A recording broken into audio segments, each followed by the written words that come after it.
Seigneur, je voulais te dire merci encore ce matin. Infiniment merci. Rien ne se passe sur la terre, sur les cieux, si tu n'as pas permis, si tu n'as pas ordonné. C'est dans ton plan ce matin que tu voudrais que je partage cette vision à mes frères et sœurs bien-aimés dans le Seigneur pour qu'ils sachent l'amour que tu as pour chacun de nous. Nous voulons, par la perdition, pour la mort du pécheur et du méchant, mais qu'ils changent de vie. Voulant aussi par tous les moyens restaurer ton Église qui aujourd'hui, pour s'assurer qui est détruite par le diable. Père Dieu, manifeste ta gloire. Saisis ma bouche et ma langue et parle à quelqu'un, parle à quelqu'une, touche un frère, touche une soeur. Je voudrais donner ce témoignage, partage cette vision pour ta seule gloire. Parle pour la gloire de ton Seigneur. Dès maintenant et pour toujours, au nom de Jésus. Amen. Je suis Khalifa Pierre, je suis originaire de Dakar, je suis un fils Peul et Dieu m'a fait la grâce. Je suis issu d'une famille chrétienne et aujourd'hui, par la grâce et la main du Seigneur, je vais par la grâce rentrer dans ma 57e année bientôt. Et depuis que nous sommes nés, c'est dans le Seigneur. Nous avons commencé depuis les années 60, à ma naissance, avec les assemblées de Dieu. Et suite à quoi, nous n'étions pas là. L'église était divisée et arrivait à Dapan dans les années 65-66, l'église de Pentecôte. Et nos parents nous ont conduits dans cette église. Donc j'étais déjà un peu adolescent, sincèrement, mais nous avons pu remarquer les grandes œuvres du Seigneur Jésus quand cette église Pentecôte est arrivée. Ce que j'ai pu admirer au départ, c'est que les fidèles recevaient l'enseignement serein, croyaient et s'y mettaient. Donc nos femmes toujours bien habillées, bien voilées, les hommes toujours tête nue. Et les miracles vraiment s'opéraient après les messages et les prières. Mais il est arrivé à un moment donné où j'ai vu que mon pasteur revenait en disant après certaines formations de la théologie, et c'est là-bas où je écoutais des enseignements qui déjà ne m'intéressent plus. Et parce qu'on ne parle que, il était question de port de foulard, on dit donc c'est plus à peine d'écouter. Aujourd'hui, la parure, l'habillement, ça n'embête pas. Ce qui importe, c'est la foi. Mais moi, j'étais gêné lorsque j'ai entendu parler que, alors que le port du foulard, l'habillement dessin, c'est biblique. C'est bien biblique. Donc, cela vient de Dieu. Donc, j'ai vu que, en mon propre constat, j'ai vu que depuis qu'on a détourné cet enseignement, j'ai vu qu'aujourd'hui, l'habillement extravagant est rentré dans la vie chrétienne et j'ai vu que c'est ça même qui a conduit à cette vie que nous déplorons. Et j'ai vu que la puissance de l'esprit diminue, vraiment beaucoup de choses se passent dans les églises. Étant diacre maintenant, c'est vraiment, même des fois, un pasteur pouvait prêcher et ça se joue à son absence. Je conteste avec la Bible, je reprends la lecture de la Bible et je censure sur ce que l'apôtre Paul nous enseignait sur le port du foulard et sur l'habillement des saints. Donc, mais voyant que je ne suis pas le garant de l'église, je ne suis pas le pasteur, je ne suis qu'un collaborateur, un alcoolique de la chose, je ne pouvais pas arrêter le système. Mais cela travaille beaucoup dans mon esprit. Et quand je vois qu'au fur et à mesure des ans, l'esprit travaille, mais ne travaille plus comme avant. Les miracles, les produits, le baptême du Saint-Esprit. Donc on a maintenant c'est comme tout est rentré dans l'église, un peu du désordre. Et nous avons vraiment des choses qu'on diminue. Donc le spirituel perd sa valeur.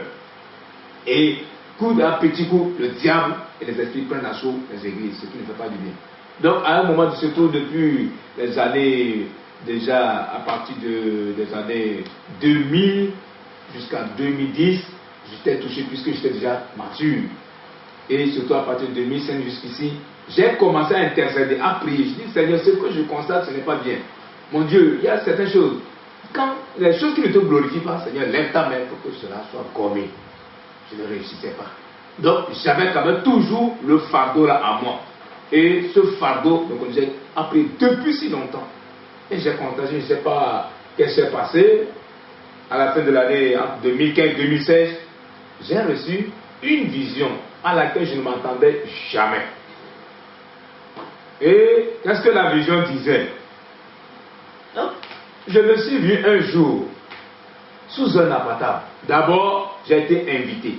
C'est un groupe de ceux qui, j'ai vu un groupe de personnages, c'est des groupes de pasteurs, des hommes de Dieu.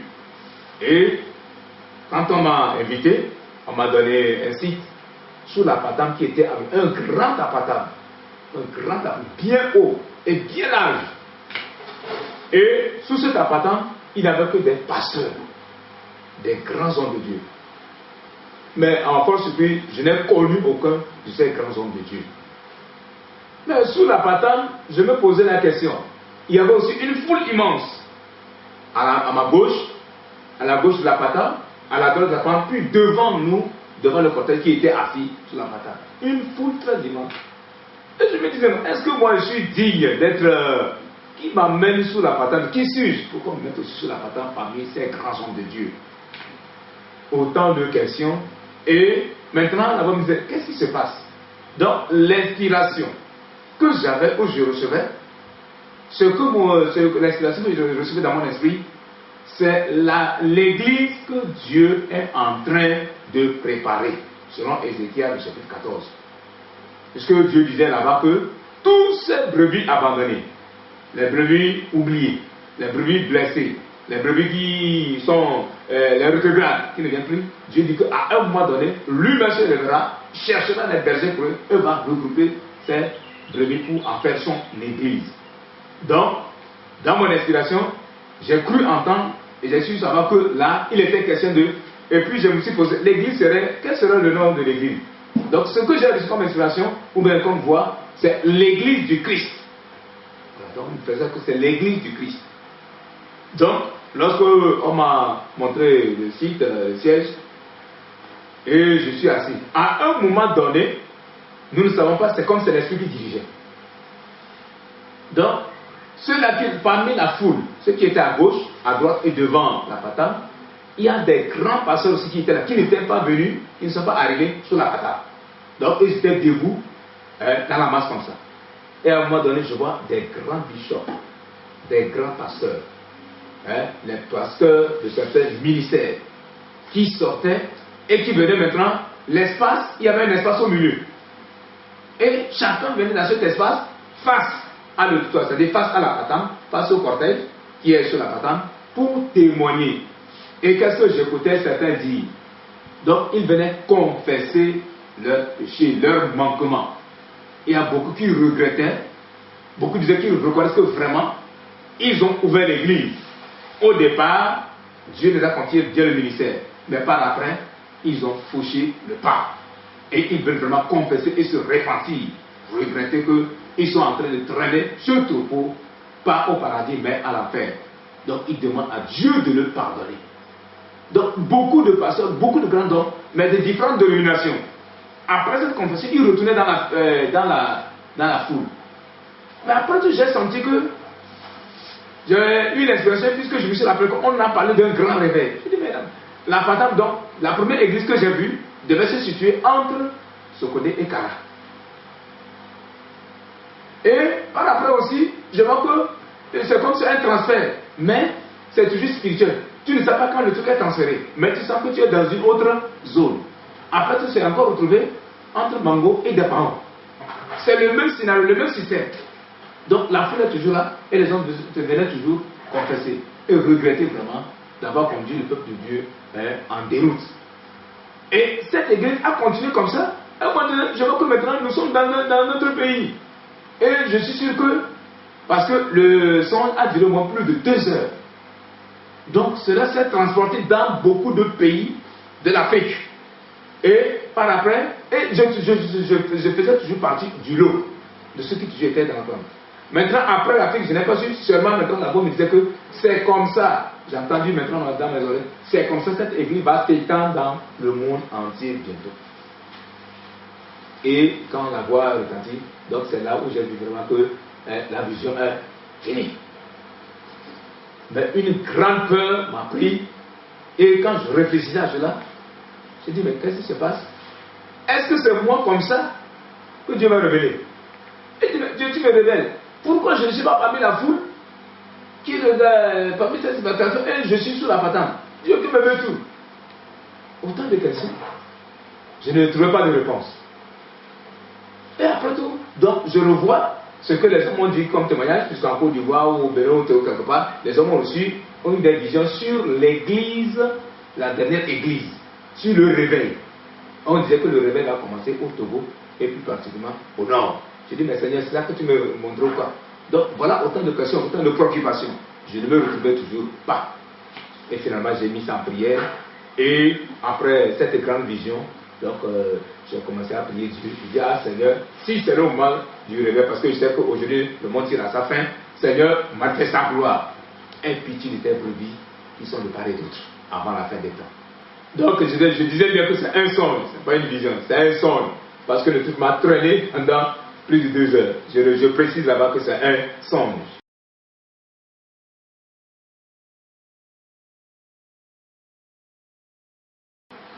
Merci. Après ce songe que je venais de relater, 3 mois après, je reçois un second songe. Je rappelle toujours que c'est votre frère bien-aimé, Khalifa Ango, qui est ancien principal dans l'église de Pentecôte internationale à Gapaon. Donc, le deuxième songe,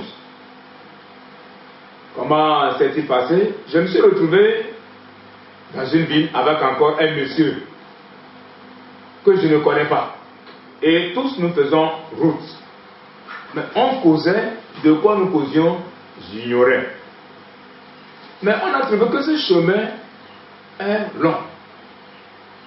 Et subitement, j'entends mon esprit frémir. Une peur me saisit. Donc tout à l'heure, je trouvais une panique.